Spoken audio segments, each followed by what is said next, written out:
So, but you're writing about the census. Yeah. Were you anticipating this question or the announcement of this question by the Trump administration? Tell us what the question is.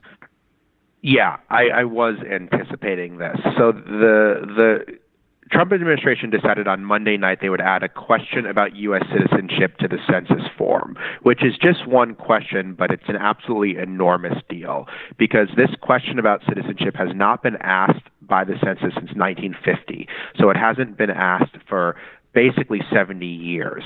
And it's never been asked when we've had such an anti-immigrant president like Donald Trump. So no immigrant, I think, citizen or non-citizen, is going to voluntarily want to give their immigration status to the Trump administration for fear that that's going to be used to try to deport them. And so this is a major issue. And I began looking into the census well before this because the census for quite a while has been under a huge threat by Trump. I began hearing rumbles about this last year. The budget's been cut. They're moving to the internet instead of using paper forms. Their director resigned last May, the same day James Comey was fired. So there was all of these issues. They tried to put an expert on Republican gerrymandering to run the census. That backfired. That was Thomas Brunel. We'll talk about that because that guy is hilarious. Anyway, I know this is all stuff we could talk about individually. But the point is the census was facing essentially unprecedented issues going into the 2020 census. And then now you have this question about citizenship that I think is going to blow up the entire census. I think we are facing, for the first time in modern U.S. history, the prospect of a failed census. And I tried to lay out in my piece what that means, why it's so important. Because I think a lot of people know that there is a census, but I don't think people know what it does. They don't realize, for example, that $765 billion in federal funding is allocated based on the census for literally every program, that the census forms the basis for how districts are drawn, that the census determines how many electoral votes each state receives, and that certain people, particularly people of color and immigrants, are always missed by the census for one reason or another. And that risk of an undercount is huge now. And if there's a big undercount of people of color, of immigrants, that means that those states where they live, places like California and New York, for example, they're at risk of losing billions of dollars of funding and a lot of political power as a result. Okay. All right. So let's back up just for a moment. The census, is this something that the United States undertook because, hey, it's a good idea to count people? I mean, how fundamental? Because I don't think people realize this. And you used to hear, conservatives talk about, we're going to get rid of the Commerce Department.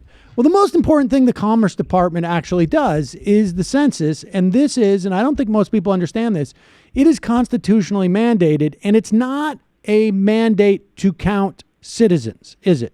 No, it's not. It's been done every year since 1790. It's one of the oldest and most important constitutional mandates in this country. We need to know who lives here for so many different purposes. It forms the basis for how districts are drawn. It forms the basis for how funding is allocated. It forms the districts for every single institution in America. Talk to any businessman. Talk to any leader. Talk to any president of a university. Talk to any military general. They'll tell you how important census data is for understanding their populations. And so this is something that we've done every 10 years, and the census calls for an actual enumeration of the population, meaning everyone who lives here, whether they're a citizen or non-citizen, counts. And I've noticed a lot of discussion in the last day where conservatives have been like, why? That's ridiculous. Why would we count citizens? They're here illegally. And they don't understand. We've been doing it since 1790. This is what the Constitution says. We have to know who lives here so we can make all sorts of decisions, from who gets to be represented to who gets funding as a result. And so if we suddenly decide that, number one, we just don't count immigrants at all, we're not going to know who lives here. But number two, if we decide to then just count citizens for purposes of redistricting, which I think is a long-term plan that Republicans have here, that is going to be a massive, massive restructuring of what our democracy is supposed to do. And I mean, I wonder about the constitutionality of asking a question or engaging in a practice in the course of trying to execute the census that one can reasonably know will inhibit the count. I mean, is that has the court addressed the constitutionality of something like that? I mean, we know, okay, now people can disagree. People can say, like, I don't like undocumented immigrants, so I don't care if they don't answer the census or whatnot. That's all well and good. But from a constitutional standpoint, there's a mandate to count every single person in the country. If the government engages in a practice that it knows will undercount, is that constitutional? Well, we're going to find out because 12 states have already said they're going to challenge this, and California has already filed suit against it. So this is going to be a huge political battle for the next few years. I don't think it is constitutional, and I don't think it's constitutional for a few different reasons. Number one is I think this would sabotage the core mission of the census, which is to count everyone. Number two, this did not go through the proper protocol. So any new question for the census goes through rigorous testing. If you want to change the census form at all, that's subject to years of analysis and focus groups and government research and all of those things. What the Trump administration did is the Department of Justice asked for this question in December, and they had a deadline of March to then figure out if they wanted to add it, which is a ridiculously compressed timeline, way shorter than any other question that would be analyzed. Then they had this completely bogus rationale, which that they needed this information to enforce the Voting Rights Act, which is just the most laughable, total farce that I've ever heard. This is the most ridiculous thing I've ever heard the Trump administration say, because I'm serious, like of all the stupid, ridiculous, just completely wrong things the Trump administration says, the idea that they're suddenly interested in enforcing the Voting Rights Act is the most laughable. This is an administration that hasn't filed a single lawsuit to enforce the Voting Rights Act, that founded a commission that spread lies about voter fraud, that's staffed by people like Jeff Sessions who have fought voting rights their entire life. So they just needed to enforce the Voting Rights Act as a complete farce. But what is the presumably, right, there's a subtitle to that explanation. We need this to enforce the Voting Rights Act because what data? This is what they're claiming. So the census already asks about citizenship on what's called the longer American Community Survey. So there's a much longer census survey, not the every 10-year census, but it's called the American Community Survey that happens on a rolling basis every year. And you're not obligated to answer that in the way that you are obligated to answer the census. Let's be clear. Exactly. One is a opt-in survey. One survey. is the actual census. Yeah, and it goes to 15% of the population. And they ask about citizenship there. And they ask about citizenship there, and then that information is used to enforce the Voting Rights Act in terms of who are citizen and non-citizen voters. Nobody's ever had a problem with that. I haven't heard one civil rights lawyer ever say, hey, you know what, the American Constitution Survey isn't useful for voting rights implementation. We need this question asked on the full census. In fact, this came up 2 years ago when the Supreme Court heard a challenge that basically conservatives wanted districts to be drawn based on citizenship, not based on total population as it is now. And directors of the Census Bureau wrote in and they said any attempt to ask about citizenship on the census form will not only depress results, but it'll be inaccurate because people are just going to lie and say they're citizens. So there's no point in asking this on the full census form. So the subtext of why it was needed was so easily debunked. And I mean, you can read the whole 7-page memo that the Commerce Secretary Wilbur Ross wrote.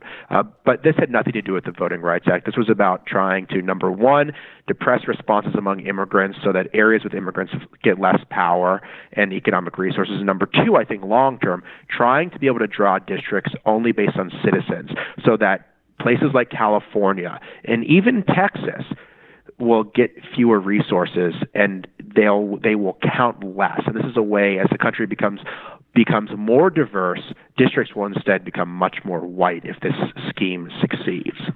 Okay, so in 2010, the 2010 census, it was determined that there was a huge undercount of people of color. How do we know that? I mean, what happened that we found that out a little bit later, and what are the implications of it?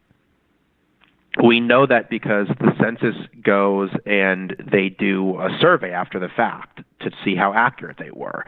And the 2010 census actually was pretty accurate. But despite the fact that it was accurate, they found that white people were overcounted by nearly 1%, and they failed to count 1.5 million people of color, which included about, I forget the exact percentages, but a significant percentage of African Americans, of Latinos, and of Native Americans. And what that meant is that those areas received less federal funding, they received less representation. Places like California, for example, lost out on billions of dollars in federal funding because their populations weren't counted. So you have states essentially that are more diverse, that have more immigrants, that have more young people, that have more people of color. If they're not counted correctly, they're going to get fewer resources and representation than places that are more homogenous, that are older, that are whiter, for example. So that's why it matters, that the count forms the basis for how so much stuff is done in the country, that if the count is wrong, certain places are going to be penalized more than others. Okay, so let's talk about the sort of the various, and I think in your piece you quoted and I can't remember who it was, is basically saying like this is the perfect storm in terms of all of the challenges that the census is facing. And they all seem to be either challenges that have been created by neglect or just outright malfeasance. You've got budget cuts enacted by the Trump administration, and the Bureau had to cancel field tests in 2017 and 2018. What does that mean?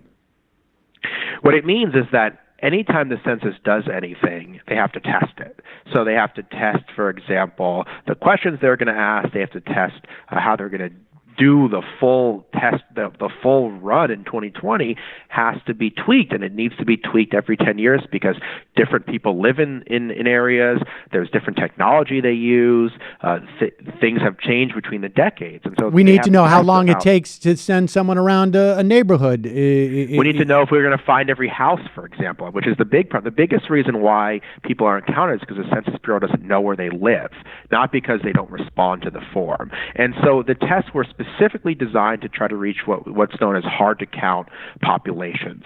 So they were going to go to Native American reservations, for example, in North and South Dakota and Washington State, because Native Americans are among the most undercounted people. My story takes place in Fresno, California, because that's another place that has a lot of immigrants, a lot of people of color, and the census tends to not do as well in counting those neighborhoods as they do in counting whiter and more prosperous areas. So these tests are super important, and the census had to cancel all of their tests. So they're only doing one test before the 2020 census, one test in Providence, Rhode Island. I just talked to the Rhode Island Secretary of State, who's a Latino elected official, Nellie Gorbea. She told me she hasn't heard anything from the Census Bureau about this test. So even one of the highest ranking officials in Rhode Island doesn't even seem to know about this test. And the question about citizenship won't even be on the test. So they're not even going to know. So Wilbur Ross keeps saying, well, we won't know the impact of this question. Well, the very reason why they won't know the impact of this citizenship is because they're not testing it. Because it was added so late that you couldn't test it. It's such a diabolical scheme. And so essentially what we're going to do is we're going to send millions of households a new question that hasn't been tested before, that's going to take place amid unprecedented levels of fear among immigrants. And not only that, but the census is going to move from being on paper to being online. So everyone's going to be told essentially go fill out the census online as well. Well, in the era of Russian hacking, in the era of so many people skeptical, Facebook, Cambridge Analytica, I don't think people are going to want to fill out the form online, and particularly I don't think they're going to trust the Trump administration to keep their data secure. So all of these things are the subtext to the problems the census is facing. I want to just circle back to the online thing, but I also feel like I can't help myself but to express what one of those dudes in Rhode Island's going to say when they finally get this, and it's going to be something to the effect of like, "Dude, this ain't going to work."